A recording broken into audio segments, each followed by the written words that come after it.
इस वीडियो में देखने वाले हैं क्लास 8 साइंस का वार्षिक परीक्षा 2025 का पेपर। यह पेपर आपके वार्षिक परीक्षा के लिए बहुत ही इंपॉर्टेंट होगा, इसलिए वीडियो को बिल्कुल लास्ट तक देखना और चैनल पर नए हो तो सब्सक्राइब कर लो। यहाँ पर सभी इंपॉर्टेंट क्वेश्चंस के पेपर मैं आपके लिए सॉल्व करने वाला हूँ, पूरा सोल्यूशन आपको मिलेगा। तो चलो शुरू करते हैं। अगर आप यूपी बोर्ड के स्टूडेंट हो, बिहार बोर्ड, झारखंड बोर्ड, उत्तराखंड, राजस्थान, कोई भी बोर्ड के क्लास 8 के स्टूडेंट हो तो ये क्लास 8 साइंस का पेपर है, आज इसको सॉल्व करेंगे। आप ये वीडियो कौन से शहर कौन से गांव से देख रहे हो, कमेंट में अपने शहर गांव का नाम जरूर लिखना। तो चलो शुरू करते हैं। 15 मार्क्स का ये पेपर है, 50 नंबर का पेपर है। यहाँ पर 2 घंटे मिलेंगे, 2 से ढाई घंटे समय मिलता है। सबसे पहले यहाँ पर बहुविकल्पीय प्रश्न ऐसे प्रश्न होते हैं जहां पर आपको 4 ऑप्शन दिए होते हैं और एक ऑप्शन सही आपको सेलेक्ट करके लिखना होता है। सबसे पहले प्रश्न पूछा गया कि न्यूट्रॉन की खोज किसने की। ऑप्शन ए है कराग, ऑप्शन बी है डाल्टन, ऑप्शन सी है जेम्स चैडविक या फिर ऑप्शन डी रदरफोर्ड। तो इसका जो सही ऑप्शन है वो है सी, जेम्स चैडविक। न्यूट्रॉन की खोज जेम्स चैडविक ने की थी। अगला प्रश्न लेते हैं, फलों को पकाने के लिए कौन सा हार्मोन उपयोग किया जाता है। फलों को पकाने के लिए कौन सा हार्मोन उपयोग किया जाता है। ऑक्सिन, एब्सिसिक अम्ल, एथिलीन या फिर साइटोकाइनिन। तो यहाँ पर सही ऑप्शन इसका हो जाएगा एथिलीन। एथिलीन एक ऐसा पादप हार्मोन होता है जिसका उपयोग फलों को पकाने के लिए किया जाता है। अगला है हमारे पास, हड्डियों, जोड़ों या मांसपेशियों की अक्षमता को क्या कहते हैं। हड्डियों, जोड़ों या मांसपेशियों की अक्षमता को क्या कहते हैं, ये आपको बताना है। डिसलेक्सिया कहते हैं या दृष्टिबाधिता, डिस्ग्राफिया या लोकोमोटर दिव्यांगता। तो इसका सही ऑप्शन हो जाएगा लोकोमोटर दिव्यांगता, ये वाला ऑप्शन सही हो जाएगा बच्चों। नेक्स्ट क्वेश्चन देखते हैं, अवतल लेंस से किसी वस्तु का प्रतिबिंब। अगला प्रश्न है, अवतल लेंस से किसी वस्तु का प्रतिबिंब कैसा होगा। आभासी, उल्टा और छोटा, आभासी सीधा बड़ा, आभासी सीधा व छोटा या फिर आभासी उल्टा व बड़ा। तो सही ऑप्शन आपको यहाँ पर लिखना है आभासी सीधा और छोटा। यहाँ पर ऑप्शन नंबर सी करेक्ट हो जाएगा, आभासी सीधा व छोटा। अगला प्रश्न देखते हैं कि कार्बन का क्रिस्टलीय रूप है। कार्बन का क्रिस्टलीय रूप पूछा गया, यहाँ पर कौन सा होगा, जंतु चारकोल, ग्रेफाइट, कोयला या फिर लकड़ी का चारकोल। तो यहाँ पर ऑप्शन नंबर बी करेक्ट है। जो ग्रेफाइट होता है वो कार्बन का क्रिस्टलीय रूप होता है। बाकी जंतु चारकोल क्रिस्टलीय रूप नहीं है, लेकिन कार्बन के ही ये भी अपर रूप होते हैं, लेकिन कार्बन का क्रिस्टलीय रूप नहीं है। अगला प्रश्न देखते हैं कि सही गलत का आपको निशान लगाना है। सही कदम के सामने आप सही लिखेंगे और गलत कदम। तो सबसे पहले पूछा गया यहाँ पर कि नवंबर 1969 में इसरो का गठन हुआ, ये कथन सही है। अगला क्वार्ट्ज एक धात्विक खनिज है। क्वार्ट्ज एक धात्विक खनिज है, ये कथन गलत हो जाएगा। क्वार्ट्ज एक अधात्विक खनिज है। अगला मेंढक में बाह्य निषेचन होता है, तो ये सही बात है, तो इसके आगे आप सही का निशान लगाएंगे। साहीवाल गाय की नस्ल, ये भी सही ऑप्शन है, ये भी सही कथन है, तो इसके आगे आप सही का निशान लगाएंगे। तांबा विद्युत का चालक पदार्थ है, मतलब इसमें विद्युत बह सकती है, ये भी कथन बिल्कुल सही है। तांबा विद्युत का चालक पदार्थ है, तो इसरो का गठन 1969 में सही है। क्वार्ट्ज धात्विक खनिज नहीं, गलत है, अधात्विक है। मेंढक में बाह्य निषेचन होता है, सही है। साहीवाल गाय की नस्ल है, सही है। तांबा विद्युत का चालक है, चालक पदार्थ सही है। नेक्स्ट है यहाँ पर फिलिंग द ब्लैंक्स, आपको रिक्त स्थान भरना है विज्ञान क्लास 8 की अपने टेक्स्ट बुक के अकॉर्डिंग। यहाँ पर देखो रिक्त स्थान दिया है, रेशो से बने कपड़े अधिक टिकाऊ और सस्ते होते हैं। तो यहाँ पर आपको संश्लेषित भरना है। क्या भरना है, संश्लेषित भरना है, ठीक है। संश्लेषित रेशे यहाँ पर आप बनेंगे। तो संश्लेषित रेशों से बने जो कपड़े होते हैं वो अधिक टिकाऊ और सस्ते होते हैं। अगला है हैजा रोग, फिर खाली स्थान से फैलता है। तो हैजा रोग दूषित लिखा हुआ यहाँ पर आप पानी से भर देंगे, दूषित पानी से फैलता है। यहाँ पर देखो पानी भरा हुआ है। अगला क्वेश्चन है, जनन परिपक्वता आती है। जनन परिपक्वता अंतःस्रावी ग्रंथि में नहीं, जनन परिपक्वता यहाँ पर क्या भरेंगे, इसके यहाँ पर देखो खाली स्थान फिर लिखा हुआ में आती है। जनन परिपक्वता इसमें आती है, हमारे जननांगों में आती है, जननांग यहाँ पर भर देना। अगला द्रव सभी दिशाओं में समान, देखो खाली स्थान में क्या भरेंगे, समान दाब डालता है। द्रव सभी दिशाओं में समान दाब डालता है।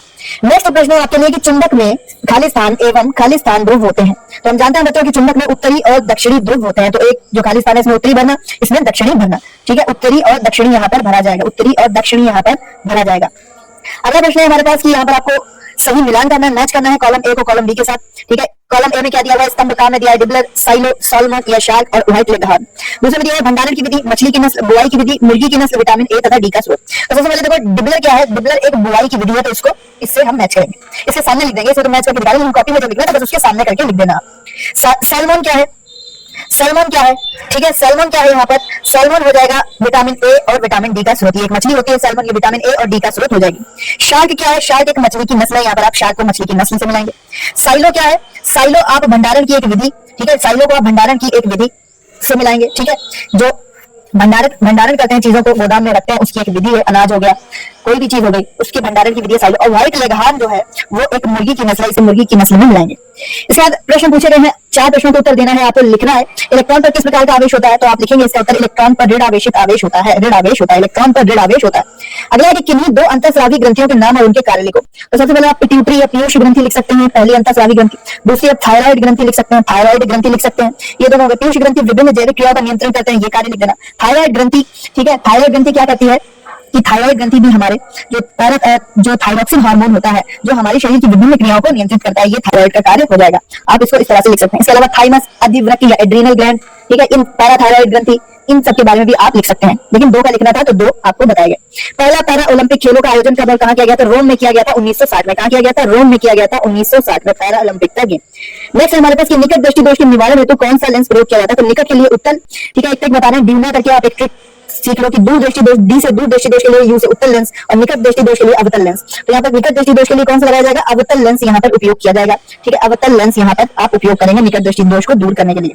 अगला है पेट्रोलियम किन गैसों का मिश्रण होता है? तो petroleum, propane, butane, methane, ethane, इन सबका मिश्रण होता है। पेट्रोलियम गैस जो हमारे रसोई गैस होती है उसमें मुख्यतः प्रोपेन और ब्यूटेन का मिश्रण होता है।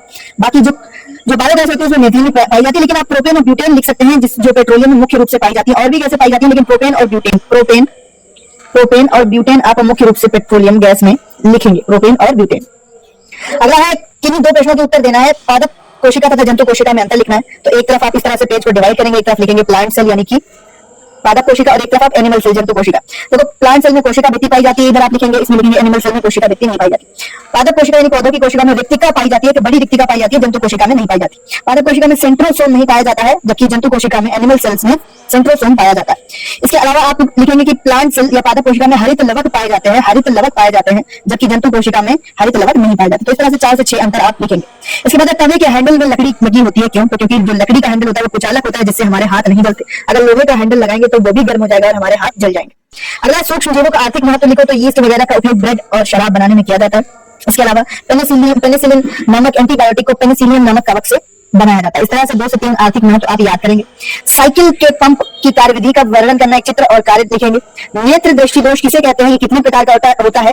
निकट दृष्टि दोष को किससे दूर करेंगे? अभी बताया ऊपर, अवतल लेंस से दूर करेंगे निकट दृष्टि दोष को, ठीक है। निकट दृष्टि दोष, नेत्र दोष कितने होते हैं? 3 तरह के लिख सकते हैं आप। एक होता है दूर दृष्टि दोष, एक होता है निकट दृष्टि दोष और एक होता है जरा दृष्टि दोष, जो कि उम्र के साथ नजर कमजोर हो जाती है, उसको जरा दृष्टि दोष कहते हैं।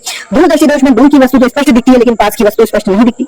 इसके लिए उत्तल लेंस का प्रयोग करते हैं। इसके निवारण के लिए उत्तल लेंस का प्रयोग किया जाता है। निकट दृष्टि दोष में निकट की वस्तु स्पष्ट रूप से दिखती है, लेकिन दूर की वस्तु स्पष्ट रूप से नहीं दिखती। इसके लिए अवतल लेंस का प्रयोग हम इसके निवारण के लिए, इसके इलाज के लिए अवतल लेंस का प्रयोग हम करते हैं। अगर घरेलू विद्युत उपकरणों में क्या सावधानी बरतना चाहिए? पानी वाले हाथ से विद्युत उपकरण नहीं छूना चाहिए। जब उपकरण इस्तेमाल ना हो तो उसकी जो स्विच है उसको ऑफ कर देना चाहिए। ध्यान से सभी उपकरणों का उपयोग करना चाहिए। इस तरह से घरेलू उपकरण क्या है? जैसे विद्युत प्रेस हो गया, फ्रिज हो गया, ओवन हो गया, कूलर हो गया, पंखा हो गया, टीवी हो गया, सबको आप ध्यान से इस्तेमाल करो। एसी हो गया, इनको आप सही से इस्तेमाल करो। बिजली कब जा रही है, कब स्विच ऑन करना है, कब ऑफ करना है, बेकार में मत खुला छोड़ो। इस तरह से आप विद्युत उपकरणों के उपयोग में सावधानी के बारे में लिखेंगे।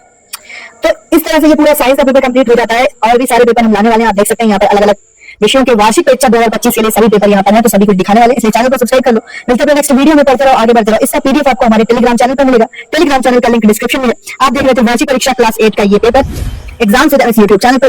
वीडियो देखने में धन्यवाद। अपना नाम और अपने क्लास का नाम और ये वीडियो कौन से गाँव से देख रहे थे जरूर लिखना। मिलते हैं नेक्स्ट वीडियो में, पढ़ते रहो, आगे बढ़ते